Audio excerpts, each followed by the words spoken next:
नमस्कार, बहुत बहुत स्वागत है आपका अपने show Vani the talk show में। मैं आपकी एंकर होस्ट दीपशिखा लाकड़ा। जैसा कि आप जानते हैं कि हर बार हम एक ऐसे व्यक्तित्व से आपका परिचय करवाते हैं या उनकी जिंदगी के कुछ ऐसे अनकहे पहलुओं से आपको अवगत कराते हैं जिन्हें सुनने के बाद आपको यही लगता है कि अरे ये तो मेरी कहानी है और ये हस्तियां आप में से ही कोई एक है। आज एक ऐसी ही हस्ती का मैं आपसे परिचय करवाने जा रही हूँ जिनका नाम है अंशु गुप्ता।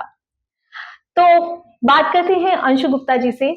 बहुत बहुत स्वागत है आपका हमारे इस शो में अंशु जी। धन्यवाद और दीपशिखा। मैं चाहूंगी कि शुरुआत आप अपने एक छोटे से परिचय से कीजिए, क्योंकि हमारे दर्शक भी जानना चाहते हैं कि आपकी जिंदगी के बारे में, कि आप वो आपको अच्छे से जानना चाहते हैं, समझना चाहते हैं। तो मुझे लगता है एक व्यक्ति अपना परिचय स्वयं भी दे तो अच्छा है। तो सबसे पहले मैं आपका धन्यवाद करना चाहूँगी। मेरा नाम अंशु गुप्ता है और मैं एक एंटरप्रेन्योर हूँ, वर्किंग वुमन हूँ, इंडिपेंडेंट हूँ। 2 बच्चे हैं मेरे और हस्बैंड हैं, तो मैं हैप्पी फैमिली है हमारी। और मेरा डिज़ाइनर क्लोथिंग का बिज़नेस है, जो मैंने काफ़ी टाइम पहले स्टार्ट किया था और जिसको मैं आगे ले जाना चाहती हूँ। तो यही मेरा ये टारगेट प्रोफेशन है। है आपका। तो कितने सालों से आप काम कर रहे हैं? देखिए, अगर मैं एक्सपीरियंस की बात करूँ तो मोर देन 15 इयर्स मुझे हम्म हो गए हैं। लेकिन कई बार होता है कि हम अपनी लाइफ में ना सही डिसीज़न नहीं ले पाते और हम जो कर रहे होते हैं, हम्म वो हमको पता नहीं होता कि हम एक राइट डायरेक्शन में जा रहे हैं कि नहीं, या कई बार हम अपने ड्रीम्स में जो मतलब ड्रीम हमने अपने लिए प्लान किए होते हैं, हम्म तो उसके अकॉर्डिंगली वर्क नहीं कर पाते। हम्म तो मैं 15 साल से काम कर रही हूँ, लेकिन अब मुझे जाके लगा है कि शायद मैं अपने ड्रीम को अचीव करने की हम्म कोशिश कोशिश कर कर रहे रहे हैं हैं। आप। अंशु जी, ऐसा होता है कि हमारे जो ड्रीम्स हैं, हमारे जो सपने होते हैं, वो बहुत निर्भर करता है कि हमारा कैसा पारिवारिक माहौल रहा है, या बचपन से हमको जिस तरह की शिक्षा दी जाती है। और बेटियों को तो खास तौर पर कहीं पर कंजर्वेटिव फैमिली होती है और कहीं पर बहुत ज्यादा लिबरल फैमिलीज होती हैं। हम सभी ये फेस करते हैं। तो मैं जानना चाहती हूँ कि आपका बचपन कैसा रहा? कैसा माहौल, पारिवारिक माहौल मिला आपको? आपके माता-पिता या आपके भाई-बहन भी होंगे, तो कैसा माहौल मिला, जिस और क्या चैलेंजेस आपके लिए थे उस टाइम पर? देखिए, बिल्कुल एक दुखती रग जो होती है ना, वो आपने मेरी पकड़ी है। और ये बिल्कुल सही पूछा आपने कि जब आप अगर हम बहुत पुराने टाइम की बात करें, लाइक 20 साल पहले, तो जो हाँ, ज़माना तब था, वो आज नहीं नहीं है। है। तो बहुत सारी चीज़ों में बदलाव आया है। हुँ। तो जैसा कि आपने पूछा, हम मेरी फैमिली में सब बहुत अच्छे हैं और मुझे अपने मदर-फादर से भी अच्छा सपोर्ट मिला। यहाँ आपको एक बार के लिए रोकना चाहूँगी। आपके परिवार में कौन-कौन है? आप कितने बहन-भाई मेरे हैं? परिवार में हाँ, मेरे मम्मी-पापा हैं और हम 3 बहनें और 1 भाई हैं। अच्छा, तो जैसा कि मैंने बताया, यहाँ 3 बहनें, तो मैं सबसे बड़ी रही। अच्छा। और एल्डर होने के नाते ना क्या होता है कि आपके ऊपर रिस्पॉन्सिबिलिटीज़ ज़्यादा सबसे ज़्यादा होती है। तो वो मैंने जो लाइफ़ में सफ़रिंग्स अब तक किए, हुँ, तो वो मैं देखती हूँ कि टिल डेट वही चीज़ें मेरे पास मैं सफ़र करती हुई सीख गई हूँ कि हुँ, लाइफ़ में बहुत सारे चैलेंजेज़ होते हैं और मुझे उन रिस्पॉन्सिबिलिटीज़ को हैंडल करना आ गया है। हुँ। तो बचपन में बहुत सारी चीज़ें ऐसी थी जो मैंने पापा से डिमांड करी और नहीं मिली, और हमेशा जैसे मुझे किस तरह की डिमांड? जैसे मुझे कपड़े पहनने का, नए-नए कपड़े पहनने का बहुत शौक हाँ, था। जैसे लड़कियों को अक्सर होता ही अक्सर है। होता है, हाँ। आप जान सकते हैं इस चीज़ को। हुँ, तो हमेशा पापा कहते थे, नहीं बस एक बार ड्रेस खरीद लिया, उसके बाद नहीं, नहीं ठीक है, इसी से काम चलाओ, अभी फटा हुँ, नहीं है, ठीक है। तो मतलब पापा ना हर चीज़ के लिए मुझे कब रोकने की कोशिश करते थे, क्योंकि हुँ, उनकी भी अपनी रिस्पॉन्सिबिलिटीज़ थी। और हुँ, एक सर्विस मिडल क्लास होकर के इतने लोगों का हुँ। भरण-पोषण करना। तो वो आपके लिए कहते थे या आपके भाई के लिए भी कहते थे कि नहीं, अभी रुक मेरा जाइए भाई थोड़ा-सा? बहुत छोटा था। अच्छा। और तो उन्होंने ऐसा तो कभी नहीं कहा, लेकिन उनको तो 3 बेटियों की शादी करनी थी और हुँ, उनको पैसा भी इकट्ठा करना था। तो सेविंग्स भी प्रॉपर चाहिए थी, बच्चों को पढ़ाना-लिखाना। आज आप जैसे जानते हुँ। होंगे कि लड़कियों को एजुकेशन बहुत ज़्यादा ज़रूरी ज़रूरी है। है। तो पापा ने भी अपनी तरफ से हमें बहुत अच्छे से पढ़ाया-लिखाया। हुँ, और मैं आज उनकी बहुत शुक्रगुज़ार भी हूँ कि आज हुँ। उन्हीं के इस नतीजे पर, मतलब उन्हीं के इसी सोच सपोर्ट की पर, वज़ह सपोर्ट से। की वजह से मैंने आज हाईली पोस्ट ग्रेजुएट हूँ। और अपने लाइफ में, मतलब बहुत सारी चीजें अचीव करी। और पापा ने मुझे ही नहीं, सभी को उस लेवल तक पहुंचाया। तो हमारी फैमिली में सब ऑल वेल एजुकेटेड हैं, तो इस बात की मुझे बहुत खुशी है। तो और मतलब स्टडी करने से आपके पेरेंट्स ने आपको कभी रोका नहीं, कभी ये नहीं कहा कि इतना पढ़कर क्या करेंगी, बेटियां हैं, दूसरे घर जाना है, कभी इस तरह की सिचुएशन आपने फेस नहीं की? देखिए, स्टडी करने से उन्होंने कभी नहीं रोका, लेकिन कुछ चीजों के लिए, जैसे हम लोगों को ना हमेशा क्या होता है, जो सामने वाले की चीजें दिखती है ना बहुत अच्छी दिखती है, दूसरे की थाली में हमेशा चीजें अच्छी दिखती हैं। तो जब हम अच्छी जगह पर रहते हैं, जहाँ हम रहते हैं, तो वो वहां पर क्या है कि लोगों ने गाड़ी खरीदी, स्कूटी खरीदी, तो मैं वो देख के बोलती थी, पापा हम स्कूटी नहीं ले सकते? तो पापा कहते थे, अरे बहुत महंगी आती है, तुम लोगों को पढ़ाना लिखाना है, शादियां भी करनी है, तो ये अभी कैसे होगा? तो ये सब करते करते, लेकिन इसमें एक बात ये भी मुझे एक अच्छी लग रही है उनकी, आपके पिताजी की, कि उन्होंने स्कूटी से ज्यादा प्रायोरिटी आपकी एजुकेशन को दी, जो आजकल मुझे लगता है माँ बाप नहीं देते हैं अपनी, और बेटियों को तो बिल्कुल भी नहीं देते। आप बिल्कुल ठीक बोल रहे हैं। आपके लिए वो एक प्रायोरिटी उन्होंने रखी कि मुझे एजुकेशन स्कूटी से ज्यादा जरूरी है, अगर मेरी बेटी पढ़ जाएगी तो स्कूटी क्या कार भी लाके खड़ी कर देगी, तो ये मुझे बहुत अच्छी बात लगी उनकी। और अगर आप देखेंगे ना, मैं कार के लिए ना बहुत क्रेजी थी उस टाइम में, क्योंकि हम लोग इतने सारे लोग थे, अगर हम बस से या ऐसे ट्रेवल करेंगे तो मुझको खुद लगता था कि अब तो हमारे पास एक कार होनी चाहिए। बट पापा ने मुझे हमेशा से ना कि ठीक है लाएंगे, तुम्हारी शादी हो जाएगी, तुमको शादी में देंगे। अच्छा, फिर पापा ने बोला पहले तुम अच्छे से पढ़ लिख जाओ, अपने आप इस काबिल बन जाओ कि फिर आप उस चीज को हासिल कर सको। ये उनकी बहुत अच्छी बात थी, और उन्हीं की इसी शिक्षा को मैंने अडॉप्ट किया। और जैसे कि मेरे पापा टीचर रहे हैं, तो उन्होंने मुझे बीएड कराने का बड़ा उनको शौक था, बीएड करवाने का। तो मैं, हालांकि जब होता है ना घर में जो चीज होती है ना, तो हमको वो अच्छी नहीं लगती। तो मैंने क्या सोचा कि मुझे कॉर्पोरेट में जाना है। अच्छा, मुझे कुछ बड़ी कंपनीज में जाना है, एक ऑफिस हो शानदार सा, जिसमें एसी लगा हो, और अच्छे से कपड़े पहन के जाना है, बॉस जैसी एक टेबल हो, वहां का एनवायरनमेंट ऐसा हो कि देख के लगे मतलब आपको, एक रूलिंग आपका नेचर रहा कि मुझे, मतलब ड्रीम्स तो मैं वहां कर रही थी, लेकिन मुझको मेरी फैमिली से जो एजुकेशन जिस तरह से मिल रही थी, मतलब जो सपोर्ट मिल रहा था, वो एक टीचिंग लाइन में ही जाने का मिल रहा था। और इसी के चलते ही पापा ने मुझे बीएड जबरदस्ती करने को बोला। एक्चुअली क्या होता है कि जैसा आपने बताया कि बीएड के लिए वो बहुत फोर्स करते हैं, मुझे लगता है कि पेरेंट्स के, हमारी जो इंडियन सोसाइटी में है ना, एक पेरेंट्स का एक कॉन्सेप्ट बना होता है कि टीचिंग जॉब सबसे ज्यादा सेफ है, आप घर भी संभाल लेंगे और बच्चे भी बाहर भी, यही उनका सोचना था, जिसकी वजह से उन्होंने मुझे यहाँ पर सब मतलब बोला उन्होंने करने के लिए कि आप ऐसा करो तो ज्यादा अच्छा होगा फॉर योर फ्यूचर। तो आप कर पाए कॉर्पोरेट में काम, जो आपके ड्रीम्स थे? देखिए, मैंने जब शादी से पहले ना, अब मुझे पैसे तो चाहिए थे, और पापा ने मुझे जैसा बोला कि ये सब तुम्हारी शादी में देंगे, तुम्हारे लिए लाएंगे, तो मैंने ना, पापा ट्यूशंस पढ़ाते थे, कोचिंग जाते थे, गवर्नमेंट जॉब में रहे हैं, तो उनको देख के ना मैंने ऐसे स्टार्ट किया कि कुछ तो पैसे आएंगे। तो मैंने एक बच्चे से ट्यूशन स्टार्ट करी, एंड यू वॉन्ट बिलीव कि मैं एक बच्चे से लेके और बहुत सारे मेरे बैचेस बन गए, जिसमें मैं इतना बिजी हो गई कि मॉर्निंग 6 o'clock से लेके और टिल 9 o'clock तक I was busy in teaching, and I was earning handsome.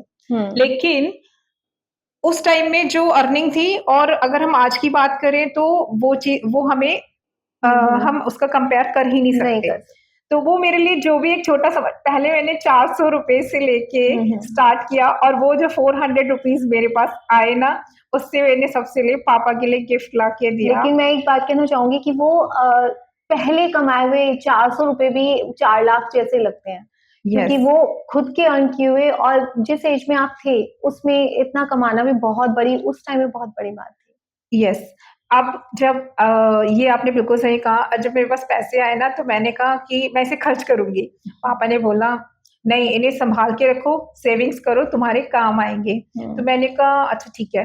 उन्होंने इसी तरह कर करके मुझे आरडी कराना, एफडी कराना, ये सब सिखा दिया। तो मेरे लिए तो ये ठीक है, सिखा दिया। अब मुझे पैसे जोड़ने का भी शौक हो गया। एंड वो लड़कियों में ज्यादा होता है, मुझे लगता है वो इनिशियली बचपन से ही वो ये सब सेविंग करना और ये सब सीख जाती हैं बहुत जल्दी। तो ये मेरे फैमिली से मुझे सीखने को मिला, जो कि आज भी मैं बहुत अच्छे से बखूबी कर रही हूँ। ओके, तो ये तो रही आपके चाइल्डहुड की बात। अ, जैसे हर लड़की, एक मुझे लगता है एक नॉर्मल लड़की ना ऐसे ड्रीम्स देखती है कि चलिए करियर एम्बिशियस थे आप, जैसे आपने बताया शुरू से। उसके बाद सेकंड फेज आ जाता है शादी का। तो उसके एक क्राइटेरिया, एक ना हम कॉन्सेप्ट बना लेते हैं कि मुझे इस तरह की फैमिली चाहिए, इस तरह के मुझे हस्बैंड चाहिए और ऐसा एनवायरनमेंट होना चाहिए।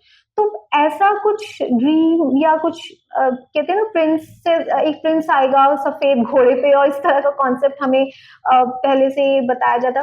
तो इस तरह का कुछ कॉन्सेप्ट दिमाग में था, कुछ ऐसा लाइफ पार्टनर को लेकर कि मुझे इस तरह का चाहिए और यहाँ कंपैटिबिलिटी होनी चाहिए इस। हाँ, तो दीपशिखा जी, जैसे अभी आप बात कर रहे थे ना सपनों का राजकुमार, तो ये बहुत सही जगह पहुँचे आप।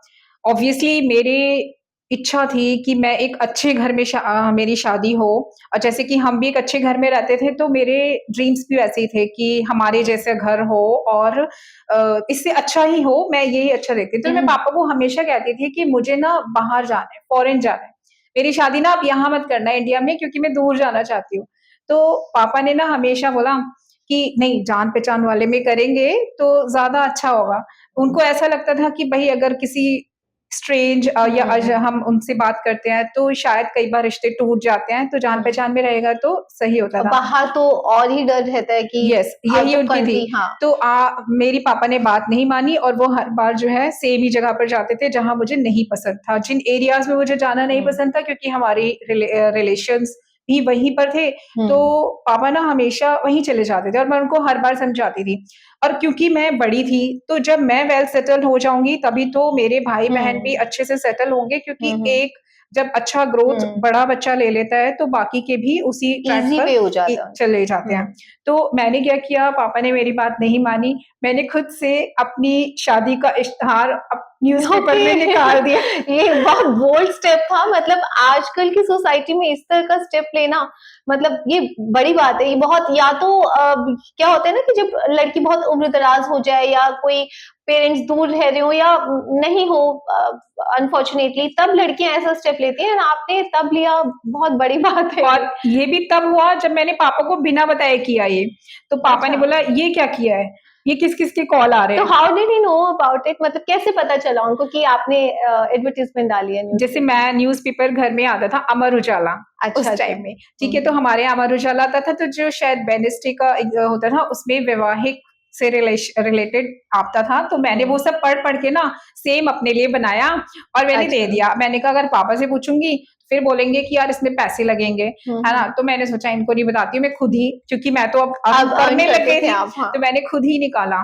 फिर जब कॉल्स आने शुरू हुए, पापा ने पूछा किसी का कॉल आया है और वो उन्होंने मुझे ऐसे बात किया, तो मैंने कहा हाँ, ये मैंने ही कोशिश किया था। ओके। अब रिश्ते आए भी बाहर से, और उन्होंने ना हमेशा ना मुझे, नहीं ये अच्छा नहीं है, ये अच्छा नहीं है। मैंने जबरदस्ती उनको बोला भी कि आप जाओ देख कर तो आओ। अच्छा, आपने उसमें मेंशन भी किया था कि आपको कोई एनआरआई चाहिए या कुछ हाँ, ऐसा मैंने उसमें रिक्वायरमेंट? ऐसा मेंशन किया अच्छा। था। लेकिन ओके। हुआ क्या, वो तो कहते हैं ना जहाँ किस्मत होती है तो वहीं लेकर जाती है। तो उन सबका करने का कोई फायदा नहीं हुआ। वही हुआ जो पापा चाहते थे। पापा ने अपने जान पहचान में किसी के थ्रू रिश्ता मेरा किया और मेरी शादी करी। हालांकि ठीक है, सब कुछ बहुत अच्छे से हुआ, बट जहाँ मैं गई ना, तो जो एनवायरनमेंट में मैं पहले रहती थी और जिस फैमिली में मैं अब गई, तो विमेन्स की लाइफ में बहुत सारे चेंजेस हाँ, होते मैं हैं। अभी इसी पर आने वाली थी। मैं आपसे यही पूछना चाह रही थी कि बिफोर वेडिंग, पहले शादी से पहले और शादी के बाद, वैसे मेरा तो ये मानना है कि जब शादी होती है तो सिर्फ लड़की की लाइफ नहीं, लड़के की भी लाइफ, दोनों की ही बदल जाती है। ये कहने की बात है कि हाँ, लड़कों की लाइफ नहीं बदलती क्योंकि उनको दो-दो फैमिलीज़ को उन्हें भी बैलेंस करना पड़ता होता है। पर मैं यहाँ आपसे जानना चाहती हूँ कि शादी के बाद आपकी लाइफ कितनी चेंज हुई और कैसे आपने बैलेंस किया और क्या चैलेंजेस आपके लिए थे शादी के बाद?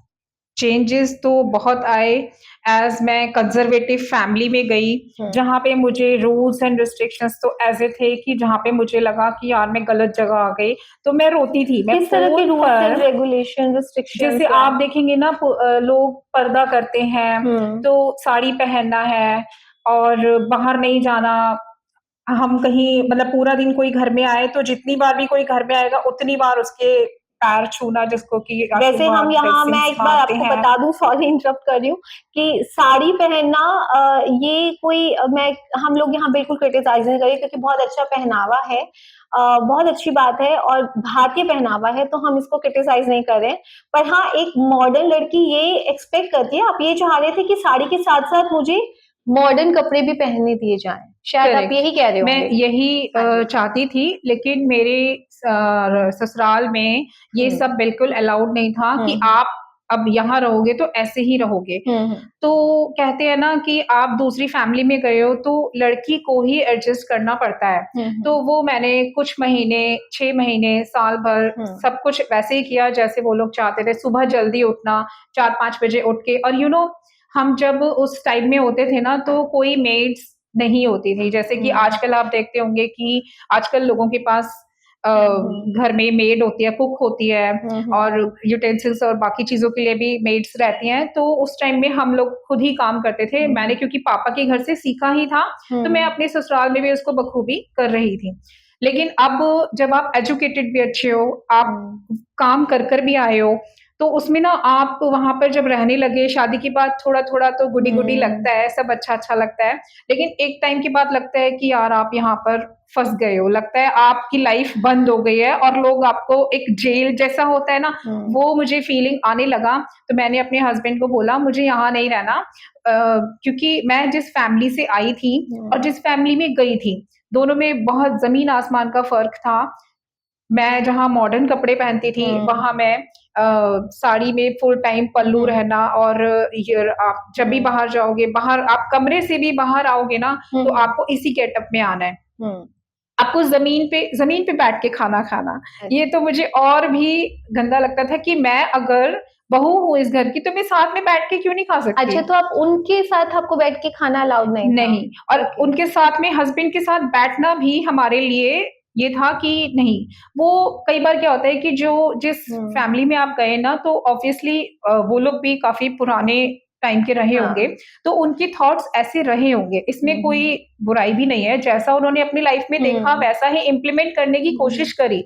बट जब मैं उस फैमिली में गई तो मुझे लगा कि ये सब शायद इनको या तो पता नहीं है कि बहुत टाइम चेंज हो गया है, और फिर मैंने सोचा इसे बदलने की कोशिश करती हूँ। क्योंकि अगर मैं यहाँ पर, अब देखिए बहुत सारी लेडीज की अलग अलग कहानी होती है, कई लोग होते हैं उसी फैमिली में वैसे ही एडजस्ट कर जाते हैं। ये दो ही चीजें होती हैं, या तो आप उनको अडेप्ट कर लीजिए या वो आपको पूरी तरह से आप में ढल जाए या आप उनमें पूरी तरह से ढल जाए। दो ही चीजें। और उसमें सबसे अच्छा सपोर्ट मेरे हस्बैंड का रहा, जो मुझे टाइम टू टाइम सपोर्ट करते रहे, और मेरी कुछ बातों को उन्होंने सुना, और मुझे जॉब करने की परमिशन भी वहां से मिली। फिर किसी तरह एनी हाउ घर में थोड़े झगड़े जैसे सबके होते हैं, शादी के बाद चेंजेस होते हैं, तो ऑब्वियसली लड़का भी बट जाता है। वो मम्मी को लगता है कि वो इधर चला गया, या वाइफ को लगता है कि आप मेरी नहीं सुन रहे हो। तो पेरेंट्स और वाइफ को बैलेंस करने में उसको भी बहुत चैलेंजेस होते हैं। तो ये चैलेंजेस मेरे साथ भी रहे।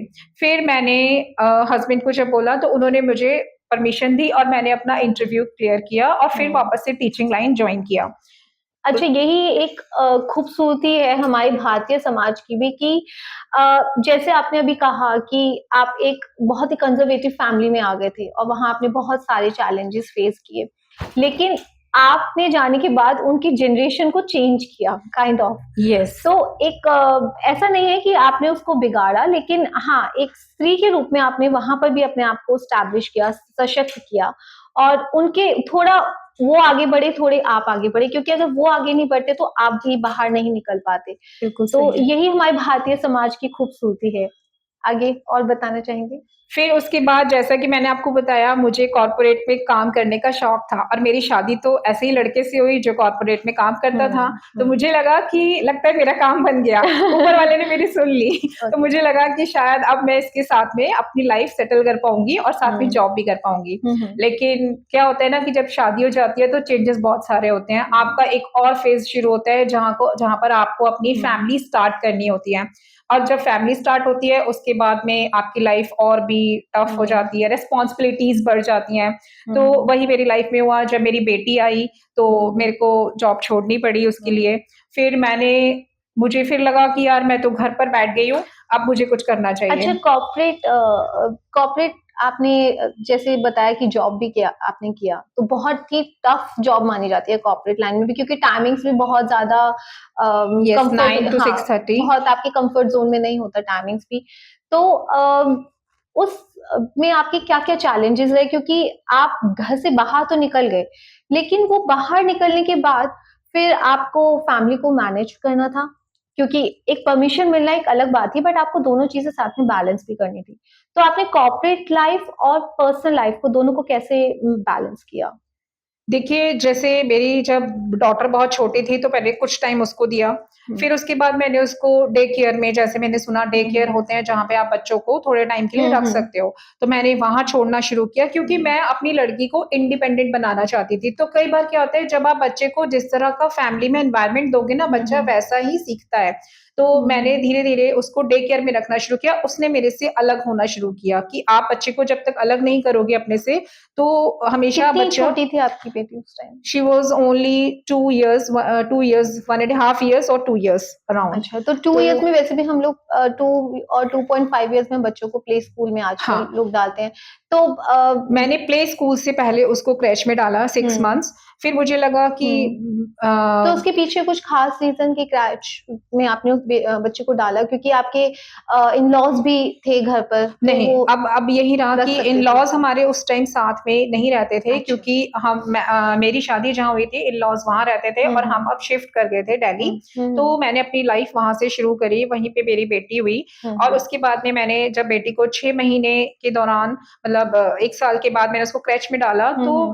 मैंने कॉर्पोरेट में एंटर किया। हुँ, हुँ। उसके बाद में लाइफ़ वही हो गई 9 टू 6:30 वाला हुँ, कि हुँ। उसके बाद उस मेरी डॉटर ने प्ले स्कूल जॉइन किया, प्ले स्कूल के बाद वो क्रैच में आती थी, तो लाइक जैसे मैं बाहर 9 टू हुँ। 6:30 तो मेरी छोटी बेटी भी इसी तरह 9 टू 6:30 बाहर हुँ, होती हुँ। थी। फिर लगा मुझे उसमें चेंजेस देखे, थोड़े बच्चे पैम्पर जैसे उसका जो हुँ। बिहेवियर था, वो हुँ। थोड़ा मुझे लगा, तो बीच में कुछ चेंजेस भी ऐसे आए कि मुझे जॉब छोड़नी पड़ी क्योंकि मेरे हस्बैंड का टूरिंग बहुत था। तो अच्छा। उसके चलते मुझे लगा कि यार एक पैरेंट को तो कम से कम बच्चे के आस-पास साथ होना रहना चाहिए। चाहिए और हुँ। जो इन-लॉज़ थे वो आते और जाते थे। जैसे वो मेरे पास थोड़े टाइम के लिए आए, फिर चले गए, हुँ, फिर हुँ, आते तो हुँ। उनका इस तरह रहता था। तो हम अभी अच्छा, मैं यहाँ पूछना भूल गई आपसे, कितने बच्चे हैं आपके? मेरे 2 बच्चे हैं, एक मेरी हुँ, डॉटर है कॉलेज में हुँ। और मेरा बेटा है ओके, 7th में। ओके। जी, बताइए, कंटिन्यू करिए आप। तो बस फिर उसके बाद में वापस से मैंने अपनी डॉटर को टाइम दिया। हुँ, हुँ। फिर कुछ टाइम मैंने अपने घर में फिर अपनी डॉटर के साथ, हस्बैंड के साथ स्पेंड किया हुँ, और हस्बैंड का भी जैसे टूरिंग था तो उनका भी आना-जाना लगा रहता था। हुँ, हुँ। फिर धीरे-धीरे मेरी डॉटर अब ग्रो करती गई। फिर हुँ, बाद में 2012 में मेरा बेटा भी आया हुँ, हुँ। और मेरे कम से कम 7-8 इयर्स हुँ, हुँ। इस तरह चले गए घर में ऑन एंड ऑफ हुँ, कि लाइक हुँ। मैंने थोड़ा टाइम जॉब किया, फिर हुँ, मैंने हुँ। घर पे बैठा या हुँ, थोड़ा हुँ। टाइम जॉब किया, फिर बच्चों को टाइम दिया, तो इस तरह से मेरी जर्नी रही। तो हुँ, जैसा कि हुँ। आप जानते हो कि वुमेन्स की लाइफ में ये चेंजेस आते हैं कि हाँ। आप इतने एजुकेटेड होने के बाद भी हुँ, आप अपनी कॉर्पोरेट लाइफ या अपने बिज़नेस को हुँ, टाइम नहीं दे पाते जस्ट ड्यू टू अपने किड्स में आप बिज़ी हो हुँ। जाते हो या फैमिली में बिज़ी हो जाते हो। यही रीज़न से बहुत सारी हुँ, लेडीज़ हुँ। को बहुत सारी चीज़ें छोड़नी हुँ। पड़ जाती हैं। तो ये क्योंकि मुझे लगता है कि माँ का दर्जा तो कोई नहीं ले सकता, और क्योंकि स्त्री को लक्ष्मी माना जाता है घर की, और उनसे अच्छा मुझे लगता है कि घर कोई नहीं देख सकता। पुरुषों में करेक्ट, जितनी मल्टीटास्किंग मुझे लगता है स्त्रियाँ हैं, उतने पुरुषों को नहीं माना जाता। बिल्कुल तो सही। मुझे लगता है इस वज़ह से आपने भी उसी तरह से उन चीज़ों को बैलेंस किया। हाँ जी, और आज की डेट में देखिए मेरे दोनों बच्चे अच्छे से ग्रो कर रहे हैं और हुँ, अच्छी पढ़ाई भी कर रहे हैं एंड हमने हुँ, उनके लिए कुछ प्लान भी किया है। तो जो चीज़ें मैंने अपनी लाइफ में हुँ, हुँ, नहीं कर पाई थी, तो हुँ, मेरा आगे उनको ये सब देने का और उनको सफ़रिंग ना कराने का हुँ, हुँ, पूरा कोशिश है कि मैं उनको ये सब सफ़र नहीं होने दूँ। हुँ, हुँ। बाकी बच्चे अपने पैरों पर खड़े हो जाएँ, ये मेरे लिए बहुत जो बड़ी हर पेरेंट्स की रहता सभी है। की एक यहाँ पर एक सवाल ये कि आपकी कुछ ऐसी अचीवमेंट्स लाइफ की जिन्हें आप कभी ना तो भूलना चाहेंगे, ना भूल सकते हैं और आपको लगता है कि ये मैंने सच में बहुत ही प्राउड फील करते हैं कि हाँ, मैंने ये कुछ अचीव किया? यस, बिल्कुल, मैं हाँ, डेफ़िनेटली शेयर करना चाहूँगी इस चीज़ को जी। और बहुत खुशी भी हो रही है मुझे ये सब बताते हुए हुँ, कि मैंने इसी साल 2023 नवंबर में हुँ, Mrs India second runner up won किया, जिसकी मुझे कभी वेरी लाइफ़ गुड। में मैंने सोचा ही नहीं था कि अच्छा, मेरी लाइफ़ में ये चेंजेस कभी भी होंगे एंड थैंक्स टू गॉड मेरे गुरुजी तो जिनको मैं मानती फाइनली हूँ। मतलब आपने जो आप करना चाहते थे, वो आपने करके दिखाया। अपनी पेरेंटल फैमिली से लेके और इन-लॉज़ के की साथ जर्नी हाँ, तक जर्नी तक आपने पूरा उसको यस। किया आपने। अपना कह सकते हैं कि आपने अपने सपने को जिया।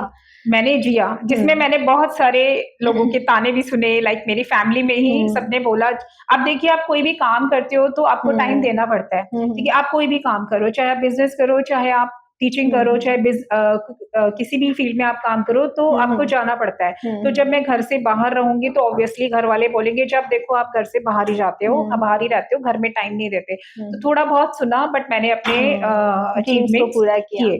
अच्छा तो कॉर्पोरेट लाइन से और पैजेंट तक वो का एक सफर जो है वो कैसा रहा और कैसे वहां तक आप पहुंचे वो प्लीज हमारे दर्शकों को बताइए। हाँ जी, मैं बिल्कुल शेयर करूँगी कि जब मैंने अपना कॉर्पोरेट में काम किया, उसके बाद अप्स एंड डाउन्स हुए। अब जब आप एक जॉब छोड़ते हो ना, किसी भी रीज़न से हम्म, छोड़ते हो और उसके 2 साल बाद फिर किसी मतलब लॉन्ग टाइम के बाद जॉइन हम्म, करते हो, तो आप फिर ज़ीरो हो जाते हो। तो हम्म, एवरी टाइम क्या हो रहा है, आपकी एज तो बढ़ती जा रही है, हम्म, लेकिन आपका जो पैकेज है, वो डाउन हो गया उसके साथ में। तो मतलब मैं आपको फिर जीरो से फिर से वो ज़ीरो से फिर शुरुआत से करनी स्टार्ट किया। पड़ेगी। हाँ। फिर मुझे वहीं कहीं न कहीं मेरे मन में एक ये भी थॉट आया कि यार मुझे कपड़ों का जैसे बहुत शौक है तो हम्म, डिजाइनर क्लोथिंग तो मैं हर टाइम उठते-बैठते मुझे एक ही चीज़ दिखता था कि हम्म, डिजाइनर क्लोथ्स का मेरा अपना कुछ काम हो। हम्म। ये भी एक मेरा सपना भी रहा। तो पूछना चाहूंगी कि हर व्यक्ति के जीवन में अ, अच्छा समय और बुरा समय जरूर होता है। ये it's a part of life, जीवन का हिस्सा है। तो आपके जीवन में ऐसा कोई बहुत बेस्ट मोमेंट आपके जीवन का रहा हो, बेस्ट मोमेंट ऑफ लाइफ रहा हो और एक बहुत ही बुरा फेज लाइफ का, ऐसा कौन सा रहा?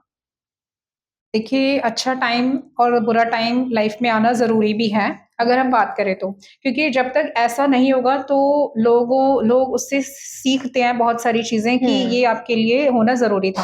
हम्म, तो मेरी लाइफ में भी बहुत अच्छे टाइम आए और मैंने पेजेंट विन किया, उसके बाद मुझे बहुत सारे अपॉर्च्युनिटीज़ भी मिले, जैसे हम्म, मैंने स्टाइल क्वीन का भी अवार्ड लिया एंड उसके बाद बहुत सारे क्वीन्स मैंने अवार्ड विन किए और इसी तरह मैं और भी लेडीज़ को अब जब मैं किसी भी लेडीज़ से मिलती हूँ ना, तो मुझे क्या लगता है कि हर लेडी के अंदर एक टैलेंट नज़र आता है, जी, जो कि शायद वो करना जो चाहते हैं लेकिन कर नहीं पा रहे, हम्म, क्योंकि शायद कहीं न कहीं वो किसी रीज़न से अपने घर में बिज़ी हैं या ओपन अप नहीं सर्कमस्टांसेस हो है, पा रहे हाँ। या उनके सर्कमस्टांसेस उस तरह से नहीं हैं। हम्म, तो मैं ये भी बोलूँगी कि लाइफ में अच्छे जो फेजेस आते हैं उनको भी एंजॉय करो और जो हम्म, बुरे फेजेस आते हैं उनसे डरो मत, उनसे पीछे मत हटो, हम्म, उसका डट कर सामना भी करो, सामना ये करें, बहुत ज़रूरी है। जी, और रहा मेरी लाइफ में बुरा टाइम तो जैसे हर फैमिली में हस्बैंड वाइफ होते हैं हम्म, तो इन-लॉज़ भी होते हैं तो थोड़ा हम्म, बर्तन खड़कते हैं। तो जैसा होता है कि ये भी मैंने बहुत सारी चीज़ें फेस किया जहाँ पे मुझे एक टाइम ऐसा भी आया जहाँ पे मुझे लगा कि बस this is the end of my life.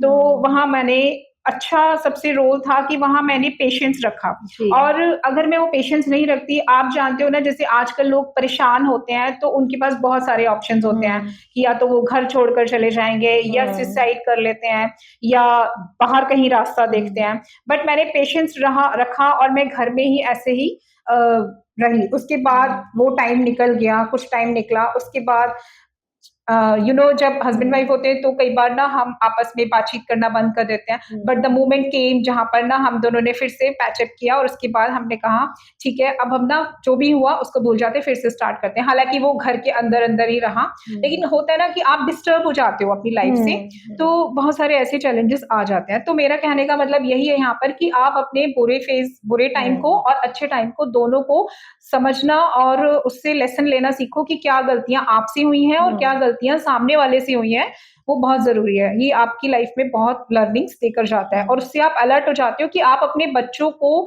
ये गलतियां करने से रोको। रोक सकते हैं। बहुत अच्छी बात आपने कही कि मूव ऑन करना, कि आमतौर पर और आज की जनरेशन में हम ये बहुत ही देख रहे हैं कि लोगों में, या पति पत्नी हो या बच्चे हो, संयम की, धैर्य की बहुत कमी है। तो जब आपस में भी आपके मनमुटाव होते हैं तो आप बात आपकी डिवोर्स तक या कहाँ से कहाँ तक छोटी सी बात पहुंच जाती है, और वहां पर आपने जो बात कही कि मूव ऑन करना, कि हमने उसको वहीं पर खत्म कर दिया बात को और हमने आगे बढ़ गए, तो ये बहुत अच्छी बात है, एक तरह का लेसन आप दे रहे हैं। यहाँ पर एक चीज मेरे, जैसे आपने अभी मुझे बताया कि आपके 2 बच्चे हैं और अभी ग्रोन अप एज में हैं, टीनेज हैं, तो टीनेज बच्चों के साथ बहुत मुश्किल होता है डील करना। ये मुझे लगता है हर माँ-बाप की एक समस्या है। तो उस दौर से आप गुज़र रहे हैं अभी। तो मैं आपसे पूछना चाहूँगी कि किस तरह से आप अपने बच्चों को, और स्पेसिफिकली लड़कियों को तो भी बहुत अच्छे से डील करना है। आजकल लड़की-लड़की में हालाँकि कोई फ़र्क नहीं है, लेकिन फिर भी आप अपने दोनों बच्चों को किस तरह से डील कर रहे हैं, उनकी देखिए, इस ये एज में? बहुत ही अच्छा सवाल आपने पूछा। यहाँ पर आप सही बोल रहे हो कि मैं अभी इस फ़ेज़ में चल रही हूँ, हुँ, तो मेरे पास भी ना इस तरह के चैलेंजेज़ जहाँ मुझे बहुत फ़ियर लगता है कि हुँ, मेरे बच्चे कहाँ जा रहे हैं, क्या कर रहे हैं, मुझे हर हुँ, चीज़ का पता होना चाहिए। और जी, जब बच्चे कई बार नहीं बताते हैं, कई बार होता हुँ, है कि वैसे भी जो बच्चे करते हैं ना बाहर जाकर वो हुँ, फैमिली में उनको जिस तरह के लेसन्स मिले होते हैं, जिस तरह का एनवायरनमेंट उन्होंने एटमॉस्फेयर, दिया जी। देखा होता है या जिस तरह के एनवायरनमेंट में तो बच्चे कई बार ना बहुत सारे गलत स्टेप्स ले लेते हैं, जिनका हुँ, मुझे हमेशा डर लगा होता है कि हुँ, ये सब नहीं होना चाहिए। तो सबसे पहले तो मैं ये कहूँगी कि अपने घर का माहौल हमेशा बनाए रखें, कभी भी बच्चों के सामने इस तरह की बातें ना करें, ना हुँ, होने दें और ना ही उनको सिखाएँ कि जो वो बाहर किसी का सपोर्ट लें। ये हुँ, सबसे ज़्यादा ज़रूरी है और अपने बच्चों से हमेशा हुँ, आप फ्रैंक बिहेव हुँ, रखें, जो उनकी भी आप उनको भी समझने की कोशिश करें कि हुँ, उनकी भी कुछ इच्छाएँ हैं, इस एज में आके उनको क्या-क्या चाहिए हुँ। हो सकता है, आप उनके फ्रेंड बन जाएँ। तो और आप कैसा बॉन्ड शेयर करते हैं अपनी बेटी के साथ या बेटे के साथ? कैसा बॉन्ड है आपका? देखिए, मैं अगर अपनी बात करूँ तो हमारा बॉन्ड बहुत अच्छा है और हुँ, हम दोनों बच्चों के साथ में अपना बिहेवियर अच्छे से रखते हैं हुँ, और दोनों कोशिश करते हैं कि बच्चों की वो ज़रूरतों को पूरी करें कि जो हुँ, इस एज में बच्चे माँगते हैं कि पापा हुँ, हमको क्लब जाना है या पापा हुँ, हमको घुमा कर लाओ बाहर, तो हुँ, वो सारी चीज़ें हम करते हैं।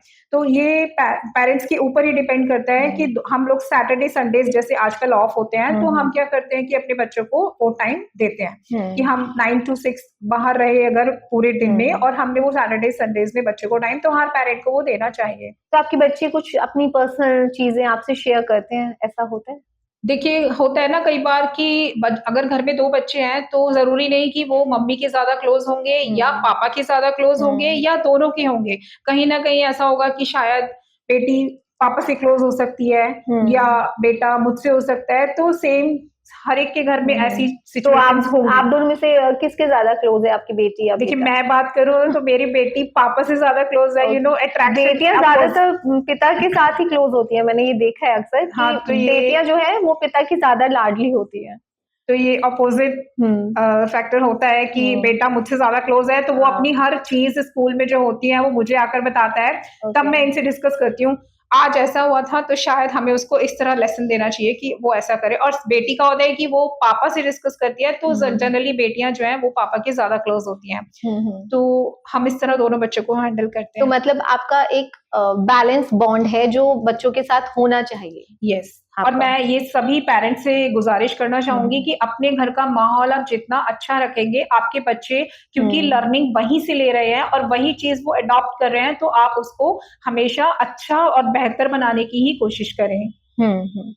अच्छा, यहाँ मैं देख रही हूँ कि आपका जो एक दिनचर्या रूटीन जो है आपकी, मैं देख रही हूँ कि जिस तरह से आप बता रहे हैं कि बहुत ही मुझे लगता है कि बिज़ी होगा, क्योंकि आप एक कॉर्पोरेट लाइफ़ भी बिता चुकी हैं, फिर आप पेजेंट्स कर रही हैं और आपके पास डे बाय डे आपको उसके अकॉर्डिंगली आपको फिर अपॉर्च्युनिटीज़ भी, अच्छे अवसर मिल रहे हैं और आप बहुत काम रहता होगा आपके पास। तो कभी खाली समय मिलता है आपको अपने लिए? क्योंकि हमें कितनी भी हम भाग-दौड़ कर लें, लेकिन हमें अपने लिए तो कुछ समय चाहिए ही होता है। देखिए, समय ना जो चला जाता है वो कभी वापस आता नहीं, जी, जैसा कि सब इसलिए जानते हैं। हाँ। तो और आप उस अगर खाली मैं समय में क्या करती हैं? मैं ये जानना देखिए, चाहती सबसे पहली बात तो मुझे खाली समय मिलता ही नहीं है। हूँ। मेरा तो जो दिन शुरू होता है और जो रात तक जाती है, वो इस तरह जाती है कि कब निकला और कब गया, पता ही नहीं चला। हुँ। तो लेकिन मैं हमेशा ना अपने खाली मतलब अपने को समय देने की पूरी कोशिश करती हूँ क्योंकि हर एक औरत के लिए बहुत ज़रूरी है अपने लिए टाइम निकालना। क्योंकि हुँ, जब वो अपने लिए टाइम निकालेगी ना, तभी वो अपने परिवार को खुश रख पाएगी। हुँ, तो ये मैं बराबर ध्यान रखती हूँ कि मैंने अगर इतना काम किया है, तो मुझे अपने लिए हुँ। ये टाइम जो मी टाइम जो तो मैं होता है वही उसी समय की बात कर रही हूँ, मैं वही टाइम के बारे में जानना चाह रही हूँ कि जो आपको समय मिलता है, कभी थोड़ा-बहुत भी ऐसा नहीं है कि बिल्कुल भी कहीं भी आप नहीं निकाल पाती होंगी, तो थोड़ा-बहुत भी अगर आपको समय मिलता है, तो उस समय में आप क्या करना पसंद करती हैं? आपकी हॉबीज़ ही जैसे हो गई, तो आप उस खाली समय में क्या करना पसंद देखिए, करती हैं? मुझे गेट टुगेदर बहुत पसंद है, तो जनरली अच्छा, तो मैं अपनी फ्रेंड्स को कॉल करती हूँ और बोलती हूँ सब आ जाओ मेरे घर चाय पिएँगे, ओके। ठीक है? या फिर हम कहीं बाहर चले जाते हैं आउटिंग पे हुँ, हुँ, या फिर मैं शॉपिंग जैसे कि मैं हुँ, बहुत शॉपाहॉलिक हूँ, तो मुझे शॉपिंग करने का बहुत शौक है, तो हुँ, या मैं अपना टाइम इस तरह से देती हूँ और या फिर बच्चों के साथ में मूवीज़ कभी देखने चले जाओ, हुँ, तो हुँ, मेरा खाली टाइम इस तरह से चला जाता है। ओके। जैसे कि आजकल बाहर का एनवायरनमेंट है और बच्चे हुँ, बहुत जल्दी से हुँ, बहुत डाइवर्ट हो जाते हैं, तो ये भी हुँ, एक फ़ियर रहता है कि जब बच्चे घर से बाहर निकलते हैं ना, तो हमेशा एक डर हुँ। लगा होता है कि अ, सही सलामत हाँ, वापस ये भी आएँ किसी कि एक नहीं। कि माँ-बाप की जैसा कि चुनौती है। आजकल हम सोशल मीडिया पर देखते हैं या बहुत हुँ, सारी चीज़ें हमारी लाइफ़ में ऐसे हम देख रहे हैं, तो उन सब के चलते मैंने जैसे अभी ही लेटेस्ट बहुत सारे ऐसे यूथ को सुसाइड करते हुँ, हुए देखा है, जो हुँ, कि किसी न किसी रीज़न से कर जाते हैं। तो हुँ, वो एक डर जब हम उनको देखकर हमें वो डर लग गया, तो हुँ, वो चीज़ हम अपने लिए फ़ील कर जाते हैं। मतलब हुँ, हमें कहीं न कहीं लगता है कि ऐसा ना हो कहीं जाए। हमारे साथ तो हो जाए। ये एक हुँ। इनसिक्योरिटी और फ़ियर ये हर हमेशा माता-पिता का मुझे लगता है कि आजकल के समाज में हर माता-पिता को ये डर होता है कि इस तरह का क्योंकि समय और हमारी जो संस्कृति है इतनी जल्दी परिवर्तित हो रहा है सब कुछ कि आस-पास लग रहा है कि सच में कहीं हमारे बच्चे भी उस वातावरण के या उस शिकार ना संस्कृति हो के जाएँ। इस तरह के माहौल के शिकार ना हो करेक्ट। जाएँ, ये मैं समझती हूँ। यहाँ जैसे आपने बात की आजकल जो समाज में जो माहौल चल रहा है या जिस तरह की बच्चों की परवरिश हो रही है, ये माता-पिता पे और बच्चों पर या उनके आस-पास जो सराउंडिंग है, वो स्कूल, कॉलेज जाते हैं, उन सब पर बहुत ही मैटर करता है, उन सब पर बहुत ही ज़्यादा निर्भर करता है। यहाँ मैं आपसे एक सामाजिक नागरिक होने के नाते आपसे ये पूछना चाहती हूँ कि आज आप एक सशक्त महिला हैं, आप एक सफल महिला हैं, तो आजकल के माँ-बाप को आप क्या एक ऐसा संदेश देना चाहेंगे कि बच्चों को किस तरह से वो अपना डील करें या कैसे ये टीनेज वाले जो बच्चे होते हैं इनको किस तरह इन चैलेंजेस को वो कैसे डील करें? देखिए, जो आपने सवाल किया है ना, ये बहुत ही अच्छा सवाल है और इसका जवाब मैं इस तरह से दूँगी कि हर पेरेंट्स को ना अपने बच्चे के लिए कुछ ऐसा करना चाहिए, उन्हें इंडिपेंडेंट बनाना चाहिए। हुँ, सोशली बहुत सारी चीज़ें बाहर हम देखते हैं तो बहुत हुँ, गलत तरीके से हो रही हैं, हुँ, हुँ, तो बच्चे को इंडिपेंडेंट बनाओ, उसका हुनर आप देखो कि कहाँ बच्चा आपका सेटल हुँ, हो सकता है, उसमें पूरी पूरी तरह उन्हें सपोर्ट करो और जैसा कि आजकल विमेन्स भी हैं, तो बहुत उनमें हुँ, टैलेंट है हुँ, और बहुत सारे वो ऐसी चीज़ों को अपने अंदर रख के बैठी हैं, जो नहीं कर पाईं, तो वो अपने बच्चों के लिए भी उसको सोचकर प्लान करती हैं, हुँ, तो हुँ, उनको पूरी तरह सपोर्ट करें। तो हुँ। यही मैं अभी बोलना अच्छा चाहूँगी। यहाँ जैसे आप कह रहे हैं कि सपोर्ट करना चाहिए, हर माता-पिता अपने बच्चों को सपोर्ट करते हैं और कर ही रहे हैं। मैंने देखा है कि एक इनसिक्योरिटी तो रहती ही है। अब जैसे हाल ही में एक बंगाल जो रेप केस अभी सामने आया, हम सबने देखा। वहाँ ऐसा तो नहीं था कि वो लड़की कि कहीं किसी पार्टी में या किसी पब में गई थी। एक आम लड़की की तरह एक डॉक्टर थी, इंटर्न थी और काम के लिए ही गई थी और वहाँ जो उनके साथ हादसा हुआ उस लड़की के साथ, उसके बाद क्या आपको लगता नहीं है कि आप मतलब समाज हमारा किस तरफ जा रहा है? उसके बारे में आप कुछ बोलना चाहेंगे उस इश्यू के बारे में कि जो हुआ, वो आपको कहाँ लगता है कि कहाँ समाज में कमी रह गई है हमारे? क्या ऐसा क्यों हुआ? जो भी ये बहुत ही दुर्भाग्यपूर्ण घटना है मुझे लगता है। तो उसके बारे में आप क्या कहेंगी? देखिए, जो भी हुआ, ये हुआ तो बहुत बुरा, लेकिन अब क्या है कि हम अपने बच्चों को वही सब अब सोशल मीडिया पर दिखता है और आजकल बाहर जाएं तो दरिंदगी इस तरीके से है कि आप कितना ही मीडिया पर दिखा लो, कितना ही लोगों के लिए रूल्स और एक्ट लागू कर दो, लेकिन जो लोगों ने जिन लोगों ने नहीं सुनना और उन लोगों ने इस तरह जो ये कांड करते हैं, वो बहुत ही घिनौना हरकतें जो करते हैं, उनको बहुत सज़ा मिलनी चाहिए क्योंकि ये बिल्कुल भी हमारे देश को या हमारे समाज के लड़कियों के लिए या हमारे समाज के और सभी लोगों के लिए बहुत ही दुखद पूर्ण वातावरण हो जाता है, बहुत बुरी घटना बन जाती है। तो उस चीज़ को अवॉइड करें और अपने आप में अच्छा बनाने की बच्चों को भी कोशिश करें कि जहाँ भी आप बाहर जा रहे हैं तो अलर्ट रहें और अपने बच्चों को ज़रूर इंडिपेंडेंट बनाएँ, यही मैं इस बारे में बोलना चाहूँगी। बिल्कुल, मैं आपकी बात से बिल्कुल सहमत हूँ। मुझे लगता है कि हमें अपने बच्चों को इंडिपेंडेंट तो बनाना ही है, साथ में उनको अवेयर भी करना है। चाहे लड़की हो, चाहे लड़का हो। हमें देखिए लड़कियों को अवेयर करना है कि वो किस तरह से अपनी सुरक्षा कर सकती हैं और लड़कों को इस तरह से अवेयर करना है कि उन्हें लड़कियों का सम्मान करना हमें सिखाना चाहिए, मुझे जहाँ तक लगता है। और तीसरा, हमारी सरकारें, चाहे कोई भी सरकार हो, मुझे लगता है कि हमें अपने कानूनों पर भी ध्यान देना चाहिए, गौर करना चाहिए क्योंकि ये बंगाल केस एक बहुत ही दुर्भाग्यपूर्ण और ऐसी निर्भया जैसी और कितनी ही ऐसी घटनाएं हमारे सामने हुई हैं और बहुत ही समय लग जाता है न्याय मिलने में। तो मुझे लगता है कि सरकारों को भी इस पर बहुत काम करना चाहिए। इसके साथ ही मैं एक अंतिम प्रश्न आपसे पूछना चाहूंगी कि आज आपको लगता है कि एक सशक्त महिला मैं देख रही हूँ कि हमारी एक सशक्त महिला की परिभाषा बदलती जा रही है। हम एक तरफ ये कहते हैं कि महिलाओं को सशक्त करना है और दूसरी तरफ मुझे लगता है कि वो अपनी संस्कृति से भी थोड़ी दूर होती जा रही है। तो आप इस बारे में क्या कहना चाहेंगे कि उस दोनों चीजों को, परिवार को और बाहर तो महिलाएं संभाल ही रही हैं, पर फिर भी मुझे लगता है कहीं ना कहीं आज जो मैं आसपास माहौल देख रही हूँ, तो मुझे लगता है कि संस्कृति से भी लोग दूर होते जा रहे हैं। तो उन दोनों चीजों को कैसे बैलेंस किया जाए? आप क्या समझते हैं? क्योंकि आप एक खुद एक सशक्त महिला हैं, तो इस बारे में आपका क्या कहना है? देखिए, संस्कृति की बात करें ना तो बच्चे जो भी सीखते हैं वो अपने घर से सीखते हैं। हम्म। तो बच्चों में जो संस्कार आते हैं वो हमेशा अपने घर से आते हैं और फिर हम वही चीज़ फ़ॉलो करते हैं। तो हम अगर अपनी संस्कृति में रहकर, अपने दायरे में रहकर उसी काम को करेंगे तो लोग उसकी तारीफ़ करेंगे। ये बहुत ज़रूरी है।